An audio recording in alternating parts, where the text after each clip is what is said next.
going to give you a little bit about my experience in life, a little bit of how I went through and how I navigate it, and an astounding change that I've gone through over the past few years. So you cannot wait for life to be easy before you're happy. You have to be harder than life and kinder than love. A few years ago on July 14th, I began my journey here on Earth. I've had the privilege of traveling and living around the world due to my dad being in the military. I've gotten to experience so many things that most will never have the opportunity to, both good and not so good. But what I'm going to mainly share with you guys today is that there are two parts of my life that have, well, thus far, that have forged me into the man I am today. A time during my early childhood and actually the past 2 to 3 years of my life. So here I go. Many years ago as a child, I lived in the country of Bahrain in the Middle East. It was during a time that many of you might know it as the Gulf War. But from a military background, it was known as Operation Desert Storm.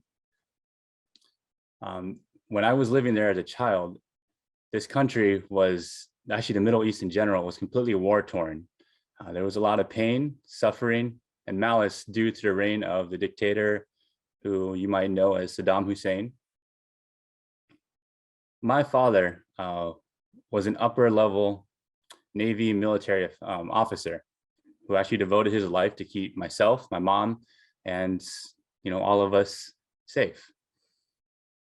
He would come home with different equipment after work, ranging from his M16 bulletproof vest, small firearms, and gas mask. But the one I remember most is actually the gas mask. I remember looking out the window, and as I think like a 5 or 6 year old I was at the time, I would see like missiles flying past the window or in the sky. And that just became a normal thing for me. As the missiles were flying, sirens be blaring, and this would happen a few times a month to tell us that, Saddam had fired some missiles, and he was either doing target practice or he was trying to initiate a strike on a nearby country or area. But one day, my dad actually rushed home, and he quickly put a gas mask on me as a 6-year-old or 5 or 6 year old, and he put one on my mom, and he threw us in a closet.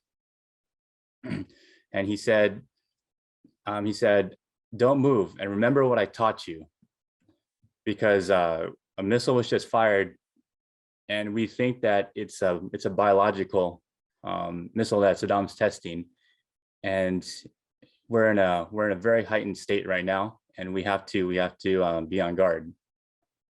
And so he actually turned it into a game for me, because he didn't want to scare me. So he had me learn how to put it on, and he's like, "Okay, when you do this, rush to the closet and do all these things." And I was like, "Okay." But anyways, this was not an uncommon occurrence here, and we weren't even considered living in the hot zone of the area of the war. But during this time, I was able to make a friend, a best friend actually, who was also my neighbor. He was a young boy named Ahmed, who was actually the same age as me. We played almost daily outside, and we would come to each other's homes to eat and hang out. My parents and his parents, they knew each other, they were friends, and they actually knew the gravity of what was happening around us, but they didn't care to keep us separate, as him and we saw each other as human beings, not part of the ugly war that was occurring around us. Now, here's the true point I'm wanting to highlight of this first story, the beginning of this story. For two young boys living in a world that was crumbling around them, Ahmed and I managed to become friends.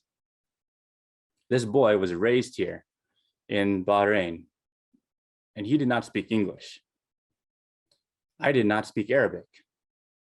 Yet we disregarded that and built this friendship, not understanding a single word of what we were saying, yet we connected through camaraderie, energy, and understanding what it means to be a friend.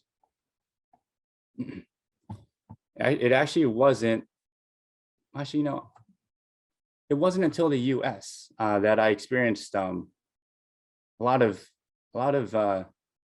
things such as segregation, racism, and division on many different levels.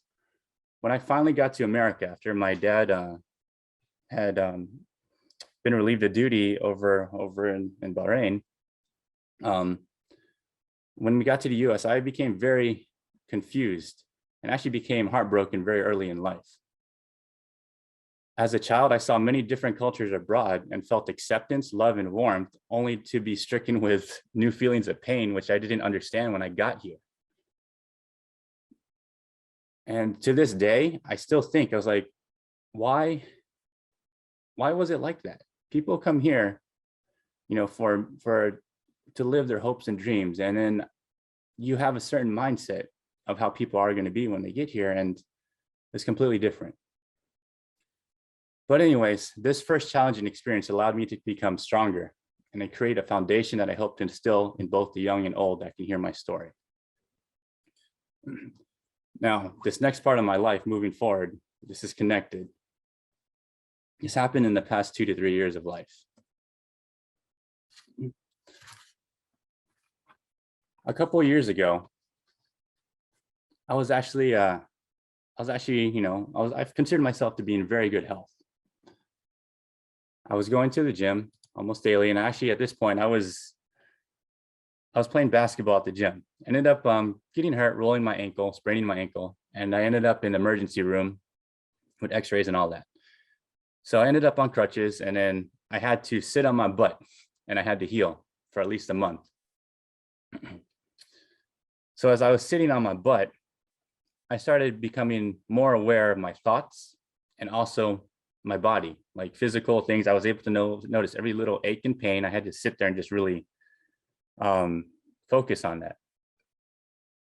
And then I didn't know what was happening with me, but I started to feel a little weird. And I found a lump in my neck that was, it was like a rock. It was solid. I never felt it there before. And it did freak me out. But you know what? I said, I'm just let me see a couple of doctors and let's see what they say. And all the doctors I saw, they said, Andrew, that's nothing to worry about. The worst thing it could be is like, okay, maybe if it is some sort of like thyroid cancer at the worst, there's a very good chance, there's like a 90% like cure rate. You're going to be fine. You're young, you're strong, et cetera, et cetera. And so that didn't sit well with me, but I was just like, okay, whatever. But the thoughts kept swirling. So I was like, I need to get out of my house. And so I got out of my house and I went to a local arcade, and they have this thing. I'm not sure if you guys have played it. It's axe throwing. You take a little hatchet, you throw it at a wooden target. So I went to reserve a spot, and I showed up there. And as I was sitting in line waiting for my turn, the thoughts kept flooding in again. Just, what is wrong with you? Like, why do I feel sick? I didn't get the answers I wanted, and doctors can't give me a definite answer of what's going on. And I just started swirling down this rabbit hole of negative thoughts, and I got scared and I started sweating. And then all of a sudden, the woman in front of me, she turned around and walked towards me, and she had a hoodie on, this kind of sweater thing. She started taking off her hoodie, and she was wearing a bright orange shirt. And in huge white letters on this orange shirt said, "Faith over fear." I read that, and all of a sudden, this overwhelming sense of calm came over me. And I felt like I was being watched, and it was like everything was going to be okay. But anyway, I did end up scheduling an appointment with my ENT, my ear, nose, and throat doctor, because I wanted to check out this lump in my neck, and then, just check out my sinuses for a follow-up. So I went there, and he told me, he's like, Andrew, he's like, I don't think anything's really wrong here. But let's just do a CT scan, just so I can see what's going on in your sinuses, if there is anything, and we'll have a CT on your neck. And so I said, okay. So I had it done. I get a call the next day. Andrew, you need to come in. Let's review these. So I walk into his office and he sits me down. He pulls up one of the scans. He says, so you have a little cyst in your sinuses. I'm not too worried about that, but there's something here that I don't know what it is. The radiologist and I reviewed it and we can't decipher it. So we decided we want you to have an MRI. There's this little piece that doesn't look like it's attached to your sinuses, but it's showing up there. So actually, I believe that day I went to have an MRI, have it done, and then the next day I get a phone call and it's his nurse saying, you need to come in now. I was like, okay. So I show up at his office. I sit down. He like quickly runs in the room and he's holding my MRI scans. He closes the door and he just stares at me. He goes, are you okay? I was like, yeah. Said, you don't have any symptoms right now, like nothing out of the ordinary? No. And then he goes, Andrew, I need to show you something. And he pulls up the scans and he holds up to in front of me. He goes, Andrew, you have a brain tumor. And I'm sitting like, what? How is that so? I never felt anything. He's like, yeah, that's why I'm pretty flabbergasted, because you had no headaches, no seizures, no pain, like no tingles or anything like that. I was like, no. He's like, we need to get you to see a neurosurgeon immediately. He's like, I don't know anything about brain tumors, but this needs to be addressed. So he sent me down the hall to a neurosurgeon in his office. I met up with this neurosurgeon. He does, physical tests on me to check my mobility and my cognitive abilities and things like that. And we finally review the MRI together. And I sit down at his desk and he's telling me, he's like, okay, so this is a tumor and this is my plan of action to resect it. I'm going to cut around it. So we're going to remove a piece of your brain as well. You will probably lose the ability to speak, but don't worry, it should come back. And after that, he wanted to go more in depth on his methods. And so he's trying to navigate these MRIs on his desktop there. And he was having trouble with it. I remember I had to stand up, go behind his desk, and actually show him how to use his own computer so he can zoom in and he can navigate these scans. As soon as that happened, I thought to myself, there's no way I'm going to let this man touch my brain. I'm not going to let him poke away. This is ridiculous. Like, this is crazy. And so, yeah, I said, after that day, I said, thank you. I never called him again. And I went to go see my general practitioner because I needed to update him on what's happening with me. So I went to his office. I told him what's happened. And he said, I'm going to refer you to an oncologist. And we'll go from there. So I went to see this oncologist. And this oncologist was 30 minutes late to my appointment. He was actually outside the door of my room. He was on the phone with a friend who was having a conversation about this movie that they should watch over the weekend. And I could hear him just talking. I'm like, what is, I've been sitting in this room half an hour, and he hasn't come in yet, and I can hear him. So anyways, he comes in and he says, Andrew, so yeah, I'm going to look at your scans and let's see what's going on. So he looks at them and he says, okay, so yeah, this looks like it could be a brain cancer, but I'm not a neurosurgeon or a neurologist. I'm an oncologist, but yeah, we'll figure out, what's the next step from here. And he said, but one thing we do need to talk about is how long you have left to live based on being a brain tumor patient now. And I looked at him and I'm like, excuse me, you don't even know what my diagnosis really is. How can you have the audacity to say that to me? And so anyways, there is a point that I know why I had to meet him. He did ask me, he's like, do you have a neurosurgeon yet? I said, no, I don't. And so he pulled up his phone. He said, I know 2 neurosurgeons at this hospital. They're very good. They're world renowned. And, I think you should talk with one of them or both if you want. And so I looked at one of the names on the list and I recognized it. And I said, this name is very familiar. And then it clicked. The neurosurgeon I saw, I watched a video a few days before about him on his methods of removing tumors and what his thoughts were regarding alternative therapies.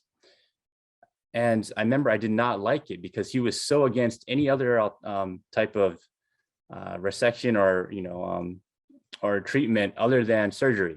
He's like, you can't do, there's like no chemo, no radiation, no sort of hormones, no nothing holistic. He's like, no, surgery is the only way to go to remove it. And he was debating with a scientist who was like, no, you can shrink it. You can, there's alternative therapies. And they were going back and forth. And I did not like the surgeon. He just seemed very set in his ways. And for a man who's so intelligent, he seemed very closed-minded. And that turned me off. I was like, I don't want to work with this guy. So I asked for the other number. I said, who's this other doctor? And he's like, gave me his number. Odd thing is, when I left the office, I got a call from a number I didn't know. And I pick up and this man speaks. He goes, is this Andrew Williams? I said, yes. He said, hi, my name's Dr. Yu. I heard about your case and I would like to interview you about what's going on. I was like, oh, okay. And so I spoke to him for a little more than half an hour. We had a pretty in-depth conversation, and he hasn't seen any of my slides yet. And then I get a call after I hang up with him. 5 minutes later, I get a call from a nurse, and she goes, hey, Andrew, I'm Dr. Yu's nurse. When would you like to schedule a phone appointment with him? And I was like, what are you talking about? She's like, you need to schedule an appointment with him so you can schedule an in-office visit. And I said, he called me. We were on the phone for half an hour. And she said, hold on, you're kidding, right? I was like, no, he really did. And she said, Andrew, Dr. Yu never calls a patient, especially one he's never met. We always do it. And I said, well, he did. And she said, that's the first time I've ever heard of it in, the decades that he's been doing this. And so she said, that's odd. And so she said, well, let's go ahead and just schedule your in-office visit. So I said, let's do it. So moving forward, scheduled an in-office visit, and I show up at his office. I sit down in there and he comes in, he shakes my hand. He's like, hi, Andrew. He gave me his background. My name is Dr. Yu. This is, what I do. I've worked with patients around the world. I specialize in research in brain tumors and brain cancer, all these things. And so he pulls up my MRIs on the computer there. And he says, Andrew, this looks like brain cancer to me. This is what I do. This is my job. And your tumor, where it's at, it's so close to touching your brainstem that if it does, you're going to go into a coma immediately, or you're just going to die. It cannot create any pressure, or that's it. It's game over. And so I remember not really saying anything. And he looks at me. He's like, "You're very stoic." And my response was, "Doctor, I have 3 questions for you. The first one is, are you married and have kids, a son particularly?" And he said, "Yes, I am, and I do." I said, "Okay, question number 2. If I was your son, everything that you went through with me today, the treatment, the way you plan to resect it, all of it, would you change a single thing?" He said, "No, I wouldn't." I said, "Okay." I finally said, "Doctor, my last question for you. Do you believe in God?" He just kind of looks at me, takes a second, and he goes, "I'm a Christian." I said, "Okay, doc." I said, "I need to tell you that I believe that you can remove this tumor, and I believe you can help me in that way. And I was led to you so you can do this. But I do not believe that you have the final word on what I'm going to become after this. So you say I have brain cancer. I say I don't, because you're not the one who created me. You're not my God." And he looks at me, smiles, stands up, and walks out. Moving forward to the day of surgery. I get into the pre-op location, and I invite him to come over, and we hold hands and pray with my family and I. And we do that. And I roll into the operating room, and then all of a sudden I wake up and I'm really confused. I'm like, why am I still in the pre-op room? How come I haven't gone in yet? And then I reach up and I touch my head, and I was like, what is this? Surgery already happened. It was just so quick. It was just, I was like, wow, okay. But anyways, they rolled me over to the ICU. I experienced some of the most excruciating, intense types of pain of my life that I'll never forget. And something odd happened. I went to try to talk because the nurses came in and they're asking me like, how are you feeling? You okay? Blah, blah, blah. I went to respond, but I couldn't respond. I had lost the ability to speak. And I was so confused. It's the most like strange and overwhelming feeling of, you almost kind of panic when you go to say something, but you can't. It's so weird. But anyways, I had to deal with that. And the nurse wrote my name on a piece of paper. She says, Andrew, is this you? And I looked at it and I just nodded my head. And then she wrote down another name and she's like, is this you? She wrote down John and she's like, is this you? I also nodded my head. I don't remember this moment. My sister had to tell me that it happened. I was like, oh, wow, okay. So anyways, I fell asleep. And then I felt someone kind of nudge me, and I woke up and I saw my neurosurgeon, Dr. Yu, standing over me. He says, Andrew, so I need to tell you how the surgery went. And he said, I was able to remove 95% of the tumor. I was not able to remove all of it. And he said, the 5% I left is wrapped around a blood vessel.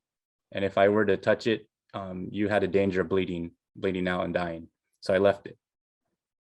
And he said, number two is, I had a tumor tested twice. One, like with my visual look of your brain and how it looked. And I sent the rest to pathology. And we were able to look at it during the surgery. And he said, we got the results back. And he said, Andrew, I was wrong. It's benign. That moment changed my life. I had so much conviction, so much faith.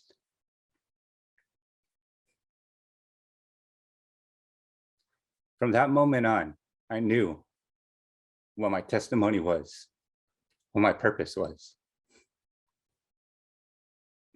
Recovery was ridiculous. Recovery was extremely painful, had lots of ups and downs. And I went through some horrendous times, but in the end, I had amazing, enlightening discoveries. After I got out of the hospital, I went to see my general practitioner to update him.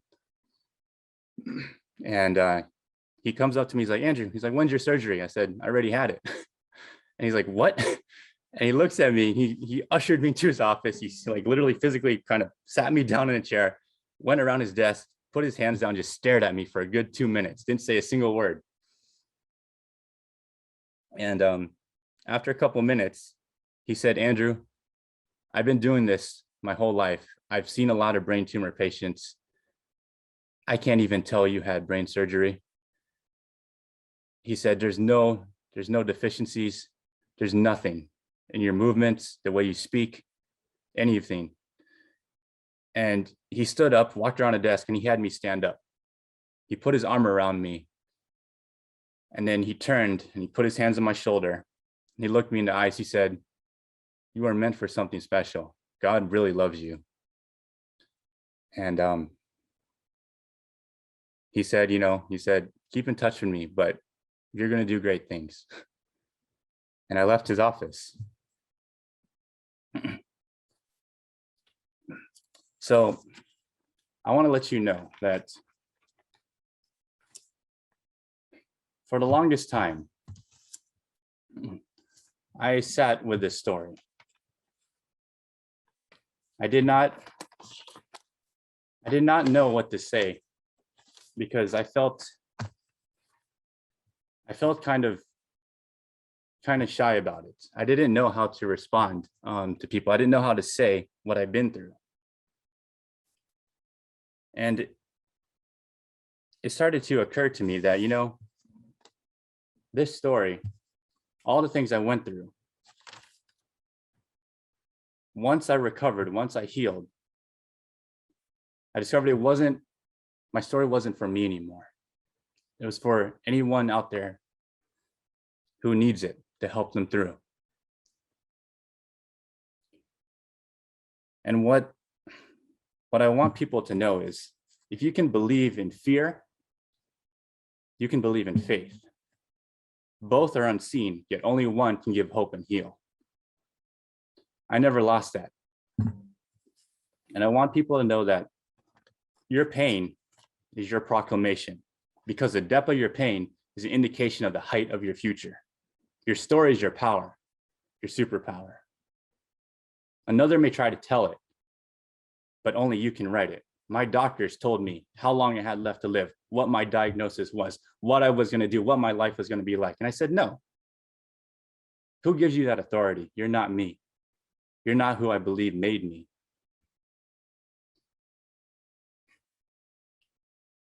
So to end this, there's something that I wrote for myself that I tell myself. And I'm going to share it with you. I look in the mirror and I say this. I say, I am blessed with sight beyond sight. And with this blessing, I will fight with all my might. There's no one who can tell me what I can or can't be, because I am my one and only enemy. With an open mind and heart of gold, there is from no other for my story to be told. I am but one of a kind, with a gift so rare, it can only come from my mind. To give and guide is the way to succeed. For to succeed in life, we must help to receive. Let me repeat that again.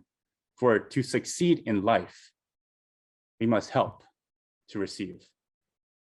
Remember, the possible was once impossible until somebody dared to be the change. I dare you to be the change.